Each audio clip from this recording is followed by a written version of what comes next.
გამოკრძალებულ ლოცვას დილით შენზე ვამბობ. მონატრების სევდას ღამე სიზმარს ვანდობ. მარტოობის ხვედრმა დამითრგუნავ ნება, თუ კი რამე შემჩავაქსო მხოლოდ ლექსად.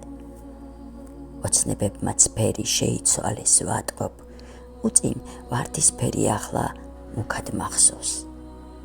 დაილია გული, შენგან დაკარგული, ცრემლიც თავს იკავებს იღვრებოდეს სულში.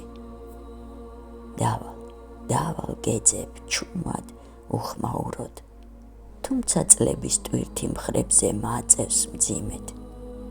მინდა წყაროსადმი შემხვდებოდეს წმინდა, უამბობდე რა რიგ უშენობა მტკივა. მერე ისევ დილით ვიმეორებ სათქმელს, დაბინდდება თვალში მხოლოდ შენ გინატრებ.